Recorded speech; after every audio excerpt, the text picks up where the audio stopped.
Si Saldico kasi is part of the impeachment charge. Nandito siya. And he signified his willingness to be a witness on that particular charge. In other words, he is willing to corroborate our allegations, if ever. Kung bigyan kami ng chance na mapasok sa Committee on Justice. Sir, ulit, para malinaw, Zaldico is willing to testify in case your complaint reaches the House Committee on Justice. Now, Yung sa pag-testify or willingness to testify ni Zaldico dun sa impeachment complaint po ninyo. So, kasi yesterday you did not leave a copy with the Office of the House Secretary General. Are you planning to return? Paano po siya mag-testify doon sa inyong impeachment complaint kung wala pa po nakakain? Nakalagay dito sa impeachment, kung di tanggapin. Hindi, kasi yesterday, sir, di ba? Unang-una, hindi tayo nag-iwan. Una sa lahat, ang nag-iwan ka? Ayaw tanggapin eh. Oh, anyway, May video kami, binibigay namin. ang point kasi kahapon, parang nung nag-iwan, tumawag ko kay Makabayan Doc, sa isang kasama nila. Sabi ko, anong nangyari? Sabi nila, in fact, one congressman who is part of us, or part of the impeachment complaint, called us up. Sabi niya, hindi tinanggap yung kay Makabayan Club. Sabi ko, ha? Hindi tinanggap? Posible ba? Sabi niya, hindi ko alam eh. Pero nag-usap sila sa loob. So, tinawagan ko si anyway, tinawagan ako doon. Sabi niya, hindi tinanggap, and nandun kami sa loob. Sabi ko, ganoon, pwede ba? Sabi niya, nagtataka na nga rin kami. So, nung kami na yung pababa, sabi niya, o sige, pag tinanggap yung impeachment ninyo, susunod kami. Sabi ko, anong ginawa ninyo? Nag-iwan kami. Sabi nila sa amin, anong gagawin ninyo? Sabi ko, kung mag-iiwan kami, walang saysay dahil baka ibasura lang nila. No one wants to sign, no one wants to recognize. Although, magaling naman yung mga abogado natin, we took video, we took photos to show that we were there. In fact, si Atty. Manny nga, nilalapak yung mga papel namin, pati evidences, yung evidence, sabi ko, Atty. Manny, ba't mo ginagawa yan? Paano kung hindi tanggapin? Which nangyari nga, hindi nga tinanggap. Because we were tendering. Kung sa ang complaint, you mean you're going to refile it before the office? Pag-usapan namin after nito. What action to take? I-add ko lang. Okay, I-add kasi- ko lang yung ginawa namin, as explained by former Congressman Secretary Mike, we tendered the complaint and nilatag namin mga ebidensya pati yung complaint. In the constitutional sense, not physical, legal, we have already submitted a complaint. In the constitutional sense, may constitutional violation si Secretary General Garapin. Kaya whether we left a copy or did not, we already tendered the submission of our complaint. Now the ball is in the hands of Garapin. And we will file charges against her. Okay, sir, kasi diba you said Zaldico is willing to testify. Now you don't have a complaint before the Office of the House Secretary General at the moment. So does this mean po doon sa Makabayan complaint po ba siya magte-testify or doon po ba sa first impeachment complaint? Well, unang-una, Vivian, Mike was saying that on the premise na natanggapin yung complaint namin. Doon siya magte-testify. Diba? Nakarating sa Committee on Justice. We will make him, kasi nandito yung kanyang narration of facts kay Saldi. He will testify on the fact that we have submitted. Pero kung hindi nila kami bibigyan, wala kami chance makapag-present sa kanya. Get to my point? Ganito nangyari, di ba? Ang tinanggap lang yung kay hindi, Jesus. Yung kay Makabayan, hindi. Yung Makabayan hindi tinanggap, sa amin hindi rin tinanggap. nag-iwan kasi iwan sa asar, tinagaw yung nag-iwan. Hindi, wala. Nag-iwan sila. Okay, pero alam nila hindi tinanggap. Ang sabi sa akin nung kausap ko, they will file on Monday. Sabi niya, kayo ba? Sabi ko, parang ako personally, which I mentioned yesterday, parang ayoko. But of course, we will have to discuss. Mag-uusap-usap kami. Yung binanggit ni Congressman Paras, si Saldico kasi is part of the impeachment charge. Nandito siya. And he signified his willingness to be a witness on that particular charge. In other words, he is willing to corroborate our allegations, if ever. Kung bigyan kami ng chance na mapasok sa Committee on Justice. Sir, ulit, para malinaw, Zaldico is willing to testify in case your complaint reaches the House Committee on Justice. Now, you did na, your complaint was not received. So technically, wala pang pagtetestifayan si Zaldico at this point. Since sinasabi niya sure na magtetestify si Zaldi, pero hindi pa rin kayo definite na mag-re-refile na kayo sa Monday. Yeah, ang akin lang is that we will discuss it. We will file. We will not take this sitting down. We will file a case definitely against the Secretariat's office. As to the legal course of action, we would have to sit down with the lawyers because we have iba-ibang pananaw or interpretation on how to address this. So, yun lang yung aming gagawin. But hindi, we will not take this sitting down na tapos na. Pinabayaan na namin. No, we will not do that.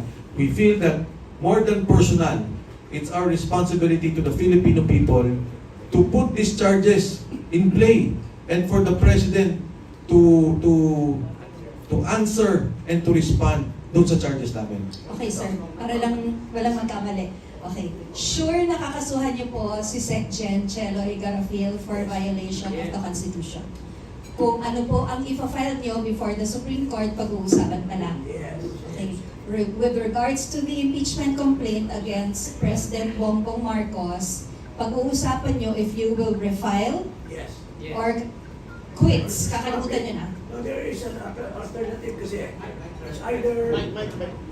it's either we will file it on Monday, which we will forfeit our filing sa Supreme Court at the moment, or we will go directly to the Supreme Court and then not file it anymore. Okay? Nadali mo, patak-patak. Saan po yung tanong sa likod? Kanina? Yes, go ahead. Hi po. If I may ask, kung nabasa niyo na po ba yung unang final na impeachment complaint by Andre De Jesus? Personally, nakita ko lang yung 4 pages. I do not know if yun na yun.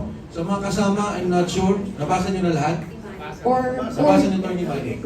Or news articles maybe? Narinig ko yung De Jesus na slang magsalita. Narinig ko lahat na sinasabi niya. It's more of motherhood statement lahat yung sinasabi. Yes. Walang details, walang ebidensya, walang lahat. But if I may state lang, sir, kasi everything that you've said are also the same grounds po na nilatag ni Attorney Andre De Jesus.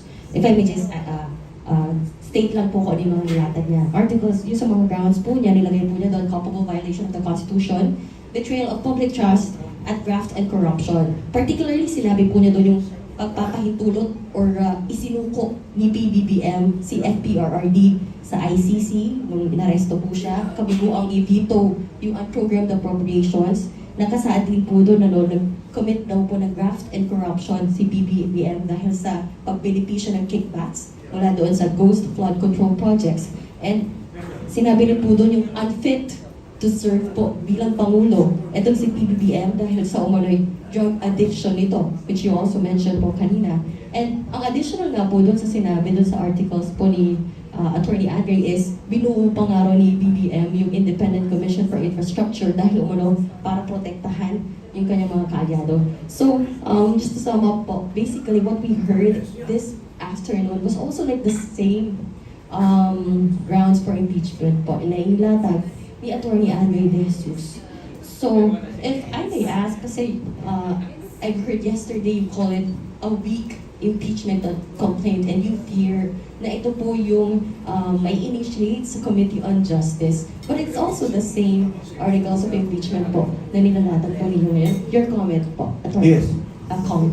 Number 1, nung nagsalita ako nung una, I did not immediately discount the Attorney De Jesus impeachment complaint. In fact, what I said was, kung papasok yung kay Attorney De Jesus, papasok ang Makabayan Block impeachment, papasok yung amin impeachment, it will be good.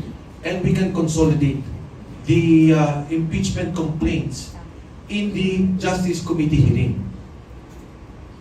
Nung binara kami, at hindi pinapasok yung Makabayan Block at hindi pumasok yung aming complaint, alam ko na moro-moro ang gagawin. Kasi dalawa ang consideration sa Committee on Justice. There is form and there is substance. So pwede pumasok siya sa form as motherhood statement saying all this, all that, but without substance, without evidence, without proof to show yung assertion mo, then it will also be dismissed by the Committee on Justice. So very, very critical sa akin yung action na ginawa ng Secretary General's Office. And I'm saying now, because of that action, in totality, hindi lang ang Speaker of the House, kundi ang Presidente mismo involved sa pag-block ng impeachment complaint na ito. Ayaw nilang pakinggan at ayaw nilang sagutin yung hinain ng taong bayan. Lahat tayo dito, involved sa graft and corruption, lahat galit. Anong sabi nila sa survey? 68% want the impeachment complaint. Lahat gustong malaman ano ba ang ginawa ninyo. Sino ba ang accountable dito? Why did you block us all of a sudden? For a ministerial process, procedure. Pumunta ka ngayon kahit anong opisina dyan sa City Hall, katapat natin. Magbigay ka ng sulat, i-receive ng mga opisina ng konsihan. Pumunta ka sa Mayor's Office, i-receive ng Mayor's Office.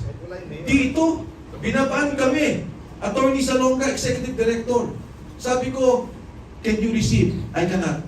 Can anyone receive? Kahit ministerial yung tao yung nasa harapan, they cannot.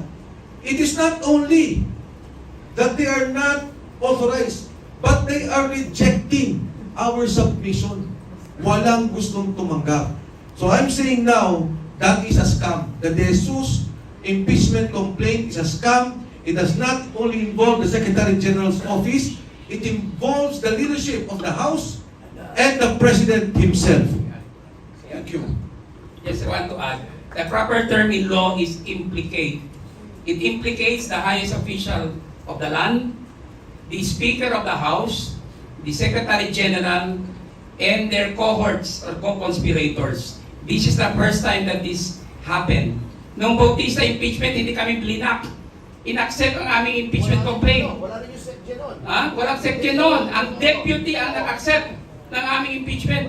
Kaya may president sa House. Kaya ang ginawa nila sa amin ay paglagpastangan sa konstitusyon. At yon ang magiging mitya ng kanilang additional na pananagutan. I would like to congratulate our people for siding with us. That 68% na accept ng tao sa survey ng Tangiere ay indication na gusto ng karamihan ng Pilipino ng katotohanan. Gusto nila malaman ang katotohanan. Please don't block, Mr. President, the impeachment proceedings para ma-clear ho kayo. Otherwise, magiging mantsa po yan sa inyong administrasyon at baka mapasagot kayo sa ibang paraan.